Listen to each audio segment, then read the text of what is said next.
All right, everybody. How y'all doing? Hope you're doing great today.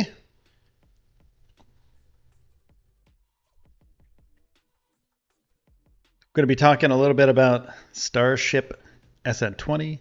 We're going to be talking about the next ship possibly coming in. We're also going to be talking about hello, everybody. We're going to be talking about some Artemis stuff, some SLS stuff. So I guess we should get right into it. TGIF, JR, thank you. April 1st. No fooling today. This is serious space business. That's my serious face. I don't know if you guys know this, but I'm a very serious person. But the booster for ship 20, yeah, ship 20, not going to make it. It's done. It's done. We have to figure out what they're going to do with it, though. Um, what's up, Passing Wind? 5XL, how you doing? From Illinois, JR, Mr. Nadra, how you doing? Um, I like the background. Thanks, Passing Wind. I appreciate that. Yeah, working hard on making some changes here, and I have a green screen. I don't know if you see this, but my arm is chopped off, and on this side too. So I'm figuring that stuff out too. So, uh, trying to upgrade the systems, trying to do all this stuff. And when we do these shows, it's more casual. It's more of a podcast setting. I don't get like hard hitting, straight to the core news here. But like to mess around, have some fun. I mean, space and science, pretty serious, pretty important stuff. But let's just talk like friends and hang out. Passing, yeah, I know, right? I wish this were like my real studio. I wish this were like actually behind me, but it's a green screen. so, so we're gonna be talking a little bit about Ship 20, um, the amalgamation ship, which is the Franken ship. We're going to be talking about Booster 7, which is at Starbase's launch site right now. And I'm going to be heading down there later tonight to get more footage of it, or to get some footage of it, actually. I have some from when it was in the high bay, but I haven't been down there in a day. So I missed it yesterday. I had some stuff to do last night when I was going to go down to Starbase. But um, yeah, so I didn't get a chance to go down last night. But today, I'll make a trip down, get some footage of Ship 20 for you guys, post it up on the YouTube channel. So if you're not a subscriber so far, make sure to subscribe and you'll get some raw footage of Ship 20, Booster 7, Booster 4.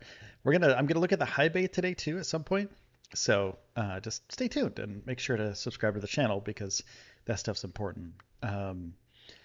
So let's just talk a little bit. Let's just talk a little bit about Ship 20. This is a little bit older footage. So Ship 20, um, Booster 4, Booster 4, Ship 20 decommissioned, but we have to figure out what they're going to be doing with them. So in a few tweets, Elon said that they may, a while ago actually, Elon said, "Hey, let's launch Ship 20 in Booster 4," and then just recently said, "Yeah, we're not going to do that. We're going to use another ship. We're going to use another booster." We're not exactly sure if it's going to be, um, you know, what ship it's going to be, right? We have 24, we have ship 24, and we have booster 7. So it would be 24/7, which would be pretty awesome considering 420 was pretty cool. But if 24/7 becomes the ship and booster combo, that'd be just as cool. And I was surprised. So check this out too. I was very surprised by when they moved Booster 7 out of the bay. It doesn't have grid fins on it, and I thought they would possibly install the grid fins before they moved it out of the bay, before they moved it down to the launch site, but they didn't. And I don't know if that means there's going to be no grid fins on it, or if they just haven't put the grid fins on it yet. But it looks like there's areas for the grid fins. So I'm assuming they're going to put grid fins on it. But you never know. They could be doing the whole, uh, hey, let's save some money, save some time. Don't put the grid fins on because we're just going to launch this thing into the Gulf. There's a possibility of that. I think it's a slight possibility, but I also think there is a possibility that may happen. So Ship 20, Booster 4, let's talk about that for a second. They may be going to this rocket garden right here that you're seeing right next to me. This is where Ship 15, 16, Booster 5 and the kind of Ship 22, 21 mix, which is down there right now. Those are all in the Rocket Garden right now, and Ship 20 and Booster 4 may be joining them there. And we kind of touched on this on the last episode of the show, but there's a possibility that that's where they'll end up. They may also end up at South Padre Island because Elon said that would be cool, or Brownsville Airport. So let me know, chat. Hey, let me know where you think they're going to end up, because I want to know what you guys think of this, because Ship 20, Booster 4, legends of the game here. And I don't know. I think Ship 20 is going to end up on top of Booster 4 someplace, but I don't know how they would do it, and it would be absolutely massive wherever they do it. Could they do it at the Rocket Garden? Probably, but I mean, that's just a huge lightning rod to take care of. Like that's just I think that'd be too much. But it would be really neat if they had a full stack Ship 20 Booster 4, or a really cool idea, even though South Padre Island, J.R. Moore says, end up on eBay. So they could lay it down flat, right? They could lay it down flat somewhere. And how cool would it be? And I've been to Brownsville Airport a few times.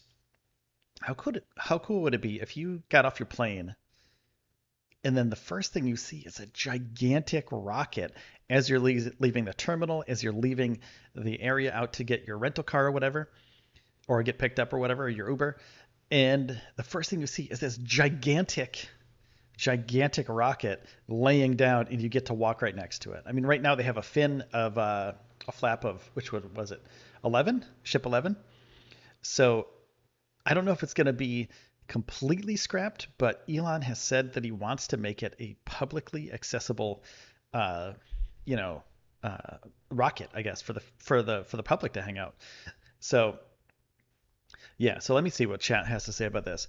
They're going to take BN4's fins. That's what I think. I think they're going to do that too. So they have to get those fins off there. So take that back to the high bay, right? So Booster 4 here, take that back to the high bay. Take the fins off, the grid fins. They can reuse them. I mean, they haven't used them yet. So take those off, put them on the next booster, Booster 7.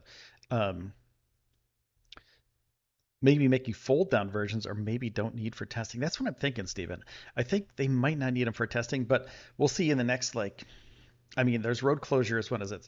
Road closures the next, today was canceled. Monday and Tuesday, there's some scheduled closures. So get Booster 4 on the transport back to the bay, get the fins off, and then then they have to transport the fins back to the launch site, or they could maybe even do it right at the launch site. I'm not sure. So they might not have the capabilities, but we'll see. So yeah, we'll see what's up with that. We'll see if they use those fins or not for the future. So Booster 4, Ship 20. I'm thinking they're going to put them somewhere as a destination. You know what I'm saying? Debs, thank you so much for that super chat. I appreciate that, man. Bob Brink, what's up? How you doing, buddy? Happy Cappy, how you doing? Looks like they have enough ships to go around, so I say airport and SPI. Yeah, they have a lot of ships at the Rocket Garden. Debs, thank you for the $2 super chat. I appreciate that for sure. That gets me gas money to get down to what's that place called? Oh yeah, Starbase. It's 20 miles away from me, so not too far. I get down to Starbase because of your guys, all of your help. So thank you so much for that. I appreciate that. Debs, thanks for being part of the show for so long and being a supporter of the show for so long. I do appreciate you for sure. Now, let's see. They could turn it into a walkthrough on its side. Jeff Francis, I agree with that. I think that would be really cool, because the Rocket Garden at Kennedy Space Center, like, there's rockets that you can, and in Houston too, I believe. I think there's one in Houston. Yeah, that you can just walk by. I had to think about that for a second, but you can just walk past them, right? And you can get really close. You can get 10 feet away from this gigantic rocket. Ship 20 Booster 4, the biggest rocket ever assembled. And that's pretty cool. That's a cool, neat thing to do. Or considering SpaceX is going to be building the next lunar lander, Starship Lunar, um, maybe send Ship 20 and Booster 4 to NASA for their rocket garden. How cool would that be? That would be really freaking cool. I mean, it's not something that's used, but it would be something that, especially if they figure it out in the next 2 years for the lunar landing, which they will. But if they do that and everything looks good, send it off to the Rocket Garden at NASA. Get people really pumped up about it, because NASA's Rocket Garden, Kennedy Space Center, is like Disney for rocket enthusiasts and people who are just normal people that just want to see big rockets. So seeing something like a Starship laying down right next to right next to the Apollo program rockets, all the other rockets. Uh, yeah, I think it'd be really cool if once it flies, though. I think they have to put that as a disclaimer, or I have to put that as a disclaimer. Once it flies, I think it would be important for SpaceX to do that. I think that'd be really cool. But I think South Padre Island, keep it local here in Brownsville, South Padre Island. So Jeff, I think you're right there. Um, Stephen Lewis says should make a moon or Mars version for people to walk through. Oh, so like walk through the whole thing, like open up the nose and have it hollow. Is that what you're saying? Because that would be cool. Like walk straight through it all the way down to the engines, and then like you can have a door at the front, and then kind of have a like cutout of like all the stuff that's in there with little labels on it. I think that'd be pretty cool because it's big. I mean, it's big enough for people to be in, so it's almost kind of like the ISS, like a mock-up of the ISS. It's like that size. It's huge. 420 together would make a wonderful combination restaurant and dispensary passing when nice. Um, they have mock-up shuttle that you can do that. That would be cool, Jeff. I think once they make the interior of a lunar starship, I think that's gonna be really neat. Um, and then people can walk through that. I think that would be really cool. Even a regular starship, maybe the Polaris missions coming up, maybe use that starship as the walkthrough. That's going to be historic. That's going to be, yeah, for spaceflight. That's a huge, huge thing. And I'm just kind of going through this, grinding my gears here, um, trying to figure out all the other things we could do with this thing, because you could lay it down and decide people could walk through it, could leave it as tall as possible and make people in awe of it, because they do have vertical rockets at the rocket garden at NASA, and I think it would be pretty neat to let's see here, loop that guy. I think it'd be pretty cool to have it be as large as possible, so people can be in awe, so they can do what I do and like lose this hat every once in a while when I look up at it. I think that would be pretty neat. Um, J.R. Moore says SpaceX needs more attention. Blue Origin gets attention but without SS test flight, SpaceX isn't getting much media love lately. Yeah, it's just us. Like it's just us hardcore spaceflight fans that are really pumped about SpaceX and Starbase and stuff like that. So I think having a little bit more attention for the general public would be really neat. And people fly into Brownsville all the time to go to South Padre Island. So I think it would be neat to have. I mean, that thing is massive, though. I don't know where they'd put it. That's the other problem. Where would they put a gigantic rocket that's 400 feet long if they lay it down on its side? 400 feet long. South Padre Island, I don't think they even have the room for that. 400 feet? I mean, that is big. That's big. And South Padre Island doesn't have enough room for what it already has. I mean, it's pretty packed over there. And real estate over there is kind of, it's very diminishing market. There's not much room for anything. And it's kind of its own thing. It's kind of like a paradise. South Padre Island is kind of like a little beach town. You get this beautiful island, you get the beautiful water around you, you get all the sand and the surf and the sun and everything. And then I don't think there's a place to put this rocket, South Padre Island. But maybe. I mean, it's big. That's all I'm trying to say. It's huge. You need a lot of space. 400 feet. That's a little over a football field for us Americans. That's huge. Yeah, it's huge. It's gigantic. Like the thing is gigantic. It's so massive. And in person, you see how big it actually is. Because I've seen this thing up close. I've been like at the fence, and I've looked up at it, and it's just gigantic, man. Like you don't really, I mean, I don't really understand it still. And I've been here for 7 months, something like that, 6, 7 months, and I still don't get it. I still don't understand how big this thing is, or how they can make something this big and make it a functional rocket. You know what I'm saying? Like it just seems out of like left field. This thing's crazy. Um, but it's huge. A bed and breakfast would be cool, Jeff. Yeah, I think that'd be cool. Bob says trip to Starbase you put up a day or two ago was awesome. You did a great job. Thanks, Bob. Yeah, I did a video. It's just like driving from Brownsville. Basically, put a GoPro in my car and commentated the whole thing from Brownsville. Talked for like 30 minutes straight from Brownsville all the way down to SpaceX's Starbase launch site, and then turned around and came back. To the production site. So check that out. Make sure to subscribe to the channel. You can check that video out too. We do these live shows every Monday, Wednesday, and Friday, usually at noon. Today was a little bit late. Sorry about that. But also live shows from Starbase. I have to get my connectivity issues taken care of for that, but I do get footage from Starbase and continue to do updates like this with footage that I get at Starbase, and also the raw footage I'll post up on the page too. So we're doing, we're doing the Starbase stuff, but Artemis is doing some stuff over at Kennedy Space Center.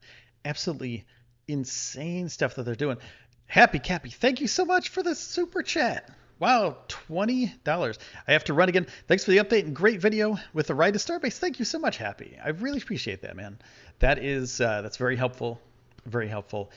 Everything I get from this show, literally everything I get, goes directly back into it. And yeah, so thanks, Happy, for the support, for the continued support, and I'll continue to support your obsession with Starbase through this channel. I'm obsessed too, so I'm just making a little funny about that. But I will continue to do my job over here and get you some more footage and keep you up to date with what's going on down there. So thank you, Happy. Now, Artemis program. You guys, I hope you've heard about this. The big orange rocket. Artemis program. SpaceX has their Starship. NASA has the SLS. We have to kind of cut off to the SLS in a second here, because the Artemis program, this thing is on track to launch possibly before Starship. Now, Elon wants to launch a Starship in May. Right, now we have to go through the PEA. Hold on a second. The environmental stuff with the FAA for Starbase, just to make sure that SpaceX can launch a Starship from Boca Chica, Texas. Now, they do have some time left, though. Let me show you this. SpaceX can't launch until at least May. So April 29th, I believe, 28th or 29th is the cutoff. But as of today, this is going to be ending the 21st. This one's going to be ending the 21st. This will be ending the 28th. So the Endangered Species Act consultation, the 21st, Section 106 review, the 21st, and then environmental assessment will be done on the 28th of April. So we have a few more days left, 27 days left until the environmental review is over. Environmental assessment is done, and Elon wants to launch a Starship, hopefully May, right? Personally, they have a lot of stuff to do. I mean, it's April 1st right now.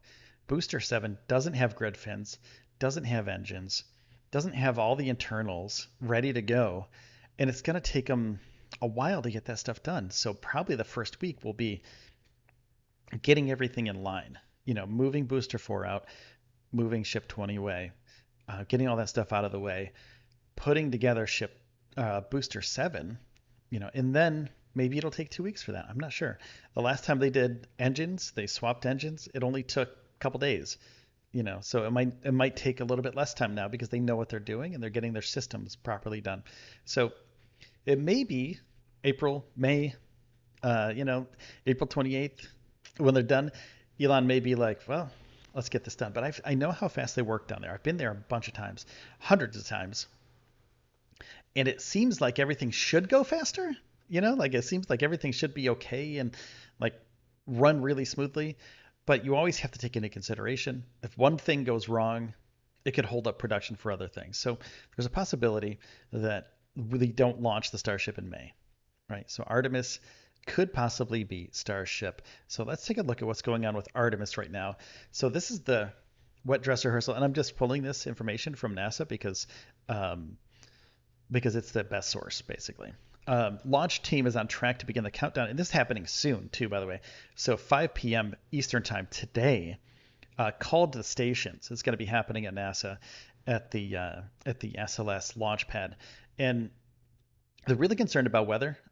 Basically, lightning is what they're going to be concerned about. But right now, they're all go. I think they're what? Let's see where we're at here.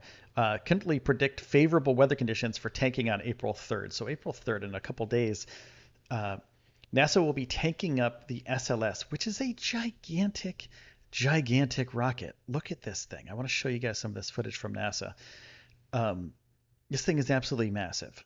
And it's beautiful. It's absolutely beautiful. But they're going to be tanking it up on the 3rd. But they have some stuff to do in order to get to that point. And I want to point that out today because I think the information that we get is just kind of like sparse with this. So I just got to get it out there for you guys because I think it's important that we know that SLS and also Starship are important. Both are important. One is super expensive. The SLS is super expensive. But the also the oh wow, thank you so much, JR Moore. Yeah, the SLS is super expensive, but Starship is a thing too. I got to head out to great content, have to watch the replay. Thanks for everything. Thank you, JR Moore. I appreciate that, man. I really, really do. It really means a lot to me when you guys contribute to the show because it takes a lot to do this. So really grateful and happy and appreciative. So let's get back to this SLS thing. Can we? I love this rocket. It's it's kind of a Franken rocket as well. Old parts, new systems that kind of look like old systems, but it's also super important because we're going to set up bases on the moon because of this. We're going to possibly get people to Mars because of this. There's going to be so much happening with the SLS in the next, 10 years, 10 plus years, which is it's like a side by side thing, right? So like Starship is going to be doing its thing. It's going to be supporting SLS. SLS is going to be supporting Starship. NASA is supporting Starship, and SpaceX is supporting NASA. So it's a thing. It's a community thing. They're building this thing together, and it's going to be amazing once it's all done. So the important thing is SLS is on track right now with this wet dress rehearsal. They have weather constraints stipulate there must be less than 20% chance lightning within 5 nautical miles. Like I said before, they were concerned about lightning 5 nautical miles of the pad during the first hour of tanking. So on the 3rd, that's when tanking begins. Meteorologists are also predicting a 10% chance of winds greater than 23 knots on April 3rd when tanking begins. Winds must not be above 37.5 knots. That's pretty gnarly. 37 knots is pretty gnarly. And the temperature cannot be below 41 degrees Fahrenheit. I'm pretty sure they don't have to worry about the Fahrenheit thing because it's Florida. But, weirder things have happened. Countdown is set at 5 o'clock p.m. Eastern. That's coming up in 20 minutes. By the way, there's a channel. I'm going to link the channel at the end of this video for you guys to watch the tanking and everything. It will take hours. So, if you want to sit there and watch it and like have it on the background, there's no commentary, nothing, no audio. It's just a view of the rocket. It's kind of cool, actually. I was watching it all day today. So here's the system rundown here, what they're going to be doing. Prior to call to stations, the Orion crew module hatch is closed, so they get it all ready. And basically what a wet dress rehearsal is, if you're not familiar, wet dress rehearsal is basically doing everything you have to do before a launch and just not launching the rocket. So they're doing everything they can. It's basically the last dress rehearsal before a big show, like a big Broadway show, but you just don't go out on stage. That's what this is, the full wet dress rehearsal. The Orion crew module hatch is closed. It'll be 37.5 hours for launch. Crew access arm is retracted. Leak checks are completed on the Orion spacecraft, and the launch abort system is closed. So 5 a.m., this is what's happening today right here, this section right here. This is what we're going to talk about today. Launch team arrives at their stations, and the countdown begins. L45, 40 minutes and hours. So that's when people get there. They arrive, they hang out, they talk, they shake hands, give high fives, be like, yeah, we're going to do this. SLS going up into the air, going to fly this thing. Not today, not in the next few days. This is a test. They'll fill the water tank for the sound suppression system. L minus 45 hours. So rockets are really loud, and if there's no noise suppression, it's super loud. So the sound suppression system sprays water, and all the sound gets dispersed through that water, kind of shakes the water and makes sure that none of that sound kind of penetrates further on because it's a big rocket, lots of power. The Orion spacecraft is powered up start, maybe powered earlier during the test too. So if they see fit that this thing can happen before this time frame, the L41 hours, then they'll do it. They'll power it up early. The SLS core stage is powered up, all internal, L minus 35 hours. Final preparation for the RS-25 engines. Remember when I said some old and some new? RS-25 engines, same type of engine that flew on the space shuttle. RS-25 engines complete. L30 hours, 30 minutes. Engines will not be fired during the test. Yeah, that would be bad. If it's a wet dress rehearsal and they fire the engines, abort, get out of there. Side flame deflectors are moved into place. So basically, instead of all the flames going straight down, they deflect it off to the side. It hits a noise suppression system, and it makes it a much more enjoyable experience for the wildlife and for the people nearby. Then some other stuff happens on the 3rd. And then there's all sorts of, this is a lot of stuff that happened on the 3rd, but this is in a couple days here. I won't go through the whole thing. But on the 3rd, the first thing that happens, we'll go through the first thing and then we'll go through a few other things down here. SLS interim cryogenic propulsion stage, ICPS, is powered up. All non-essential personnel, leave the launch complex 39B, L minus 12 hours. Yeah. That would be, that's when it's go time, April 3rd. 1:40 a.m. 1:40 a.m. This is going to take a long time to do. So 1:40 a.m. and then we're getting it to 11 a.m., 2 p.m. They have shifts too, so people don't just stay there the whole time. So at about 2:45 p.m. all the way up, so 2:45 is when it starts, 2:39, sorry. So that's when it gets super exciting. 2:39 on the 3rd. So that's in a few days. What day is that? Sunday? Is that Sunday? Yeah, that's on Sunday. Sunday the 3rd. So pay attention to that. I'll send you the link after this is all done, and I'll set it up in chat. But it's really, really cool.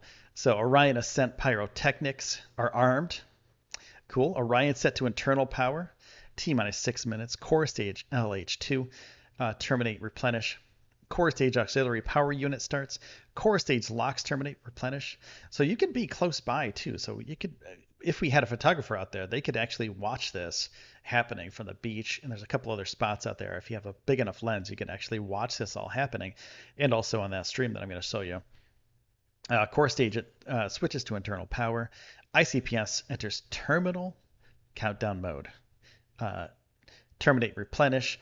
Ground launch sequencer sends go for automated launch sequence. So there's not a person. So some people are kind of baffled by this. Like, how do they launch a thing?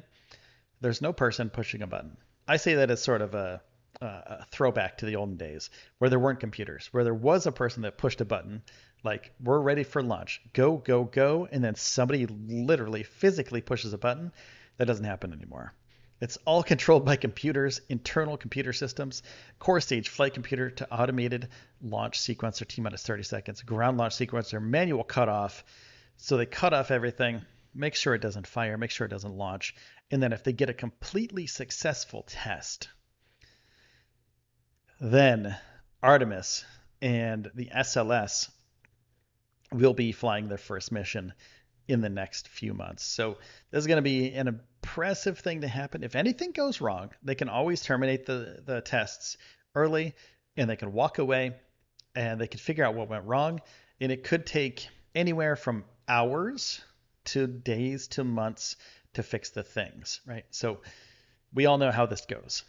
And it's nothing to do with anything other than engineering. You know, if something goes wrong, they have to step back 100 steps in order to get forward 1. Usually, that's usually how it goes. It's like step back 10, move forward 1, one of those kind of things. It's possible that it could be something easy, a quick fix, but it also could be something that takes them months to fix, months to even figure out. But they should know the systems by now, enough that they can kind of figure all this stuff out in a reasonable amount of time, because they've been working on this thing for years. So they're doing this thing on the 3rd. So Sunday, stay tuned for all the information. And if you can't catch it on Sunday, because it is a long, long process, I'll have an update once it's all done and let you know how it all went, and see if NASA posts anything for the Artemis missions coming up, and see if they happen to post anything about the systems, because it's a beautiful rocket.